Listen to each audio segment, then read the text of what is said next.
Hey gang, we're looking today at this Kershaw Reverb. This is like a low budget Kershaw HCR13 MOV, new sort of experimental-ish design for 2017. This is like an ultralight little knife. So the basic idea behind this knife is like a little knife you could clip onto your hiking gear or something and use as like your food prep or rope cutting or cardboard cutting everyday carry knife. Sort of keeping the features sort of there, but really minimalistic and light. So you've got a pretty reasonable sized blade. So this isn't like a completely tiny blade. I'll just run some size comparisons first. So say this is the knife compared to a small Sebenza. You see there, it's kind of in that 3-inch blade region, so about 2.8 inches or so, I'd say. And the handle's obviously a little bit shorter, just in keeping with that compactness. This is it next to sort of a competitor knife, or like a knife that does a similar thing, being the Alma Falcon. This is the ultralight Alma Falcon. This is it next to another ultralight knife that is larger. This is the Spyderco Maximet Manix 2.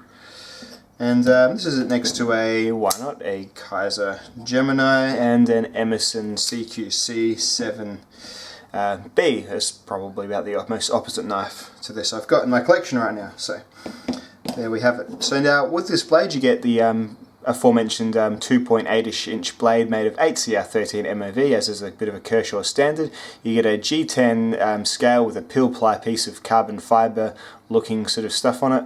It looks relatively nice. And then on the back you get a stainless steel frame / liner lock. It's like one of those sub-frame locks.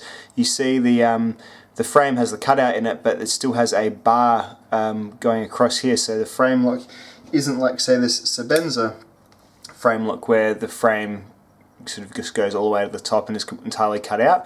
As you see there, it's just a little bit different. So kind of a cross between a frame and a liner lock. Great little type of lock for an ultralight knife. So the good things about this knife, I like how it looks. I think it's a really good looking knife. The price is also good. So those are the sort of the two good things, because really this is not really a recommended knife, but you know, you've got to give it a bit of that shit sandwich. Good, then the bad, then a little bit of good again, maybe, if I can find it. I don't like this knife a great deal, to be honest. There's a couple of pretty reasonable flaws with it that sort of prevent it from really being recommended. So, but I do think it is a cool looking knife. It's kind of very modern looking, very futuristic looking. I like that blade shape as well. It's kind of like a good practical, sort of getting towards a Wharncliffe, but also with some Tanto properties and having a really sharp little tip. So it's a really good, almost best of both worlds kind of blade shape there. It's good that it's a little locking knife. Lots of these sort of smaller ultralight knives don't lock. And it does have pretty reasonable one-hand deployment through just the groove on the knife blade here. So it deploys well, but it does cause another problem, which I'll get to in a little bit.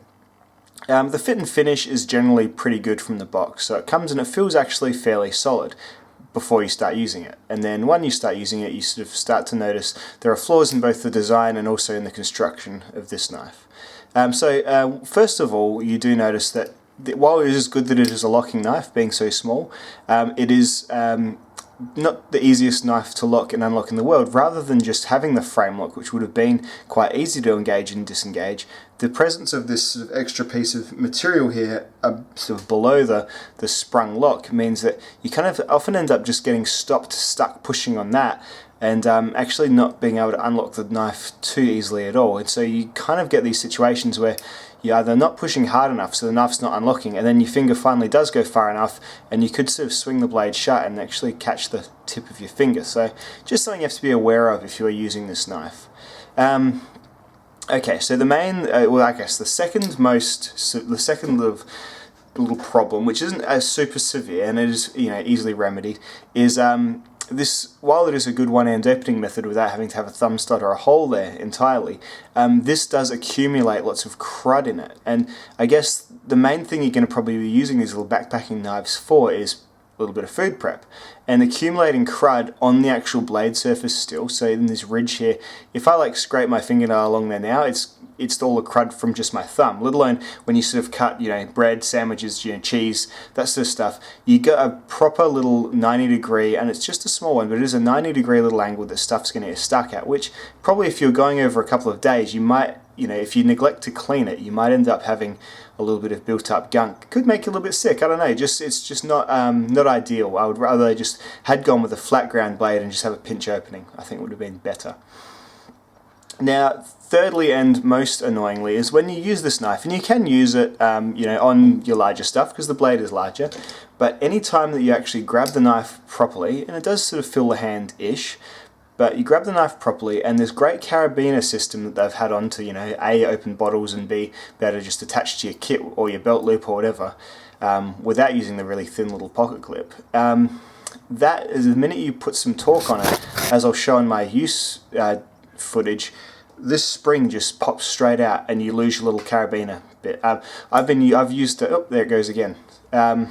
It's just not done right, in that. It just pops out really, really easily. It's obviously not sprung correctly, and it's just been really, really difficult to keep it in under even really, really light use, let alone if you were relying on this knife, you'd lose it straight away. So now it's popped over the thing again. It's just frustrating. It's yeah, it's a fault. It's a fault in the construction of the knife. This needed to be either sprung better or peened in so it couldn't come out. That's exactly what they needed to do and what they need to do. Because as it is right now, it is the biggest problem with the knife, because you'll lose it. You'll lose it if you're out using this knife kind of as its intended purpose, as like a portable ultralight knife.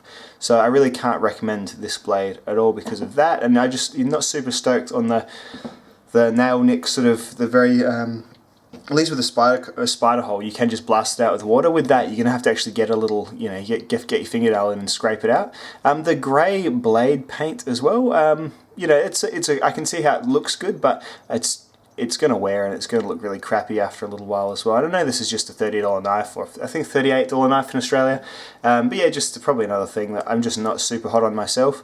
But yeah, just a bit of a shame because it's such a cool looking blade, I think. I think it's one of the cool looking knives I've had, which is interesting because it's so low cost. But it's really sort of, I like the angular design. I really like how this looks as well with the two-tone, finish on the Lockside scale. The little pocket clip's kind of cool as well. It just goes to show you don't need a huge piece of steel to have a successful pocket clip, and it is rather deep carry as well. Not too bad. But yeah, just if you are planning on using it by this carabiner retention method, don't get used to it because chances are this is going to pop off really quickly. So yeah, just a bit cold on that one, to be honest. But there it is. It's there if you are after something really cheap, and if you are just going to use it as a really light pocket knife. So if you do like the idea of a really light, small pocket knife that doesn't weigh much, let's see how much it weighs. To be honest, I'll get the scales out. So it's 46 grams, so it's pretty good compared to like an Almar, which is 43 grams. So it's definitely in Falcon ultralight territory. The Falcon's a too expensive knife. This costs like 150 bloody bones brand new, which is not, it doesn't make sense because the materials aren't that good. This is obviously about a fifth of the price or a quarter of the price, but I mean, I guess this one has bits that fall off it and this one doesn't. So yeah. Both of them have their flaws with their value, I guess, you're seeing there. Anyway, dudes, this has just been a little heads up on that blade. I'm probably not recommending it until that's fixed, or just if they rework it a bit and get the idea done a little bit better. Because this idea can work in things like the Skeletal and things like the Leatherman Crater C33 with the carabiner that's hidden. It can work, it's just it doesn't work in this particular instance. Thanks guys, I'll see you later.